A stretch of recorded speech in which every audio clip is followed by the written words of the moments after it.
Welcome back, you lovely people. This is part 3 of my Jaguar XJ Sport journey as I return to Jaguar Land Rover Classic here in Ryton, Coventry to go to the next level. What we're going to do now is build on the work we've done. The car's come in, it's had its inspection, we've gone through some costings which weren't small, but I would dare say represent great value for money. But today we're raiding the parts department. We're actually going to start to put some parts onto the car. We're going to get her back to her former self, as good as new, ready for summer, to put some miles on and just get another 27 years of enjoyment out of her again. Now, when you're at Jaguar, getting parts for your classic Jaguar is just as easy as getting parts for your new Jaguar. Simply go to stores with your job card, order what you need, and then magically it appears about 2 minutes later. Simple as that. I was lucky enough to be working with James today, who, as well as being an amazing technician for working on my car, and thank you for those kind notes there, is actually a race technician that looks after some of the classic race cars too. So over to him. So essentially the problem with this is, on the old backing plates, some corrosion had occurred where the handbrake pins go through and they just pulled out. So when I was trying to remove the brake disc and drum assembly, I had a big problem doing that. So these new ones, you can see the metal's actually a lot better around there. So we should have a better chance of the handbrake actually working as intended. As you can see on the old one, it's really pitted around the handbrake adjuster and pin. So when the handbrake pin goes through and twists, it won't stay in place and just comes out. I'm just going to take this wheel off and we can show you what a completed assembly looks like. And those tyres are looking a little bit fresher, my friend. What's happening? So your old ones are extremely crusty as such. So we've given you a fresh new set that should last you a fair few years. We've rebalanced the wheels as well, obviously, with new tyres, so they should be all set on the road now, and it should drive nicely. This is a common thing. The wheel nuts get slightly swollen, so you can just see, essentially on the wheel nuts, they've got a chrome kind of finisher on them. That sometimes swells up with age, so it can be sometimes hard to get the socket on all the way, but you just have to give it a bit of a tap sometimes and it will go on. I think we all swell up with age, love. No comment. I'll have to do my manual handling. What we've done on this side is we've removed all the components, so your brake caliper, your pads and disc. We've then replaced the disc. I also checked the handbrake drums behind and the shoes, making sure they're in good condition. Put a new handbrake disc drum assembly on, and then put new pads in, and then push the caliper back to get the caliper on, and then done a brake fluid bleed as well. So it's all nice and new this side. When you put these discs on, there is a hole in there for a specific reason. It's so you can actually adjust the handbrake shoes. This was actually the case with your car. They were on in the wrong place. So I had a bit of a struggle to get these old discs off because I couldn't bring the shoes in to then pull the drum off. So it's always important that you get that hole lined up with the hub.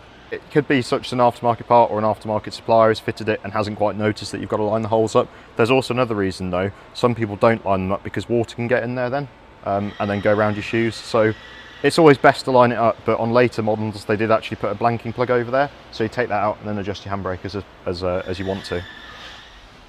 Time for another run into the storeroom. So these are your handbrake shoes that actually give you a handbrake.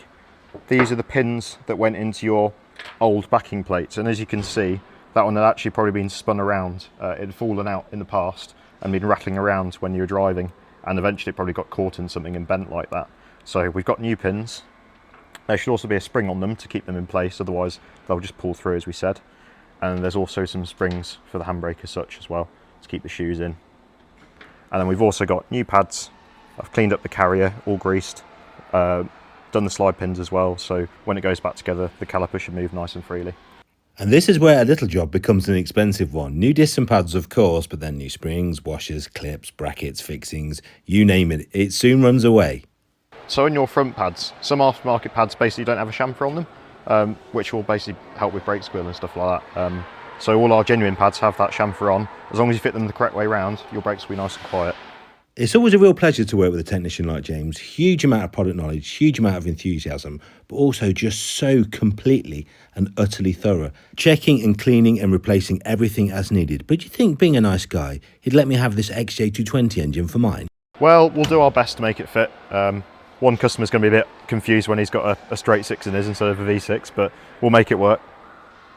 So a real commitment to quality parts then, but it's not just a case of keeping the old ones going. It's often a case of reinvigorating the ones that have already died. And here to tell me a bit more about that is Head of Parts and Accessories, Glenn Kelly. We're trying to keep these awesome vehicles on the road in any way we can. So a lot of what we do is born from direct customer feedback. So we engage directly with the clubs. We have clubs come in here for coffee meets, breakfast mornings, whatever.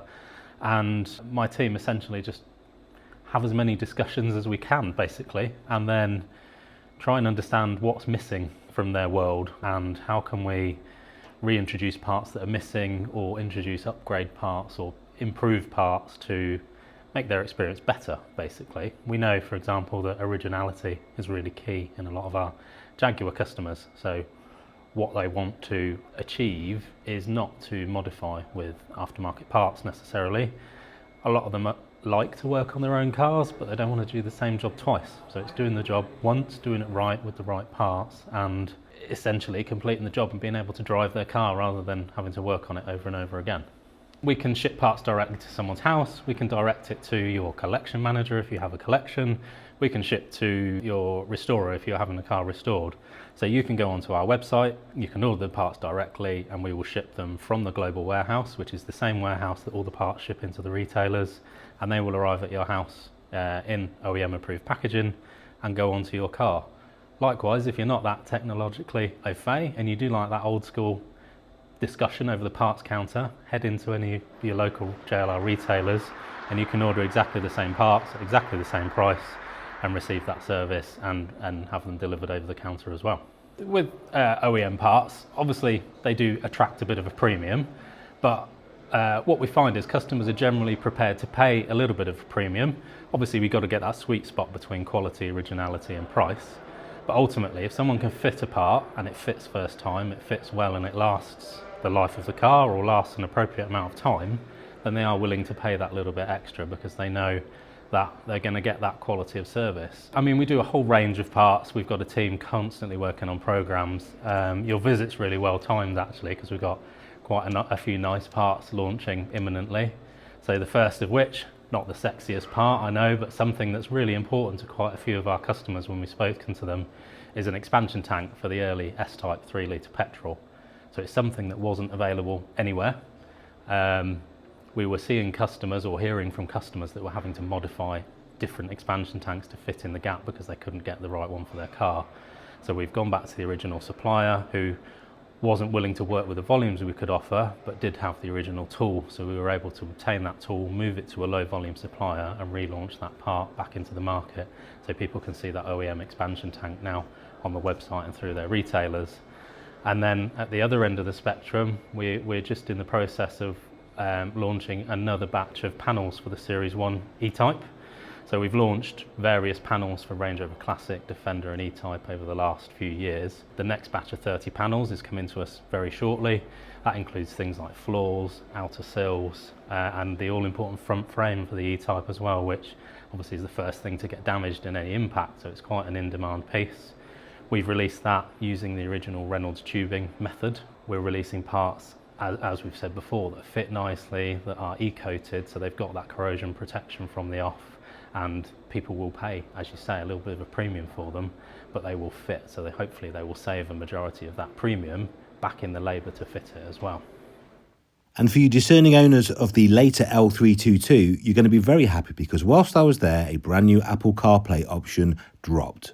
So imagine you're driving your beautiful 2011 Range Rover through the Cotswolds, sunny day, but the driving experience could be better. You could be listening to your favourite podcast, you could be using your favourite up-to-date maps with traffic and all sorts of warnings. The one thing that's missing, and something we had loads of feedback on, was being able to fit Apple CarPlay into the vehicle. So this is the first solution we've done for 2010 to 2012 Range Rover Sport. As you can see, it's fully integrated Apple CarPlay and Android Auto.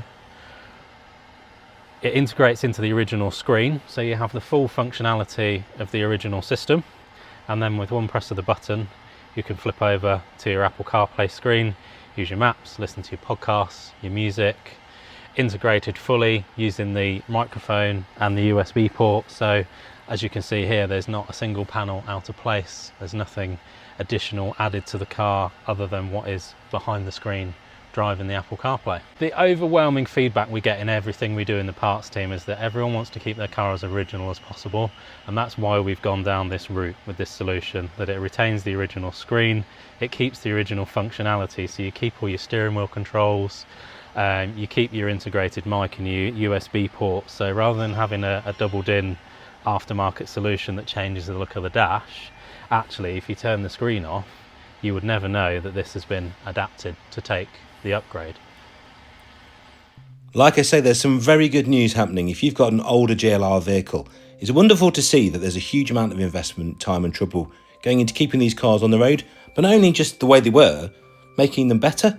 Talking of making things better, it's time to put mine into the body shop, and round the back of JLR Classic is their extensive bodywork setup. You may remember from the last video, there's a little rust bubble just on this rear quarter here, and when we actually started to dig deeper, it turned into a rather large hole. So that's all been fresh metalled, it's all been loaded, it now just needs shaping, profiling, and getting down to the final stage before paint. She does look good, doesn't she? As well as being a really nice low mileage example, apart from that one little rust bubble, everywhere else on this car, in the rear lights, round the bottoms of the rear screen, everything is really good. The bodywork on this car, I think, reflects the fact that most of its life has been in the collection and in a garage. So what we're about to do now, I hope, will keep it going for another couple of decades at least. After a bit of careful masking, we don't want any dust and dirt going in there. It's a case of profiling this arch. That's all fresh metal there. Everything was cut out and has been replaced. And what the guys are doing, obviously, is getting that perfect recreation of the arch. We don't really want any filler or just the lightest skim. So the more time we spend here working in the metal, the better the finished result will be. We're not in a rush. What feels really nice about taking my rather inexpensive Jaguar here is you have to remember this is the same team that paints and prepares all of JLR Classic's award-winning show cars and all of the house telephone number size commissions for their private clients. So as you can see, a lot of work, a lot of skill, a lot of experience, a lot of care is going into making this car look much better. So the next time we all see this car, she'll have been finished, painted, polished, perfected, detailed, unvaleted, and basically made to look like brand new. And there you have it. There is no finer feeling than bringing a car back to its place of birth and then repairing it, making it better, just maintaining it, using the finest stuff. You can see where the money goes, can't you? You can see there are a little bit more money, but you can see those clips, those pins, those springs, the attention that goes into just things like cleaning up bolts. It all takes time, it all takes money, but you know what, it's worth it. And I think I'm at that point with this car. I'm at the age where actually I really appreciate stuff being done up to a quality rather than down to a price. But thank you so much for watching. I hope you've enjoyed it. Do leave a little comment below. I'm going to tease, as you see at the end, some of the other stuff that's here in the collection. If you would like to see a tour of that, let me know. Like, subscribe, ring that bell, and I'll see you next time.